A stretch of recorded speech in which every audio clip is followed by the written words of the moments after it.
Hey guys, Professor Bill, Comic Book University, and Dungeons & Dragons, Frost Giant's Fury, issue number 2. Huge Dungeons & Dragons fan. I mentioned this last issue, which was like 2 months ago. Not happy with that. More on that later. Guys, you got Minsk and Boo, his miniature giant space hamster.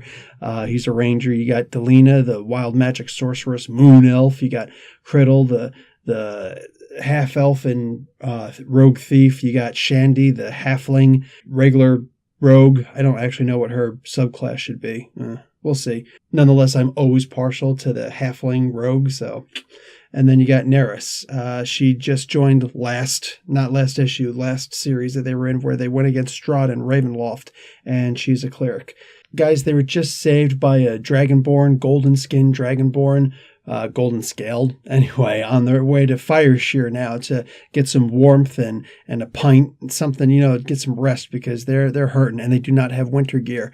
So they start going, they get there, they're able to chill out, they drink a little, and all of a sudden they get attacked by those frost giants that we saw earlier. Big battle ensues, some Griffin riders go up in defense of the town and everything. It's wild, guys. It's wild. They're out in the spine of the world like this. And Criddle, the thief, he goes aboard their ship and he sees that dragon, the white dragon down there, and he, they make a deal like, hey man, let me go. I'll take some of these guys out as I flee. He's like, all right, done. So he takes a gamble and it works, man. Totally works. And I love that, because you got a mission specifically for the rogue. The rogue took a chance. He ain't going to go head to head with nobody like that. And I love it. I love it. So he pretty much saved the day, and he didn't actually say that he saved the day. He's like, oh yeah, I was rescuing people. So absolutely love that.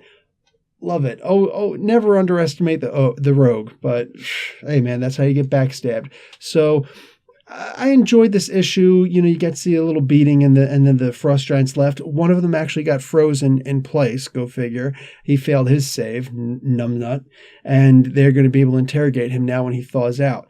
So, we're going to see what happens. They're going to try and move forward and try and take these guys out, plus treasure. Plenty of treasure. So I love this, guys. I love Dungeons & Dragons. I love how this is working. I'm going to give this comic in and of itself a C+. It was very enjoyable.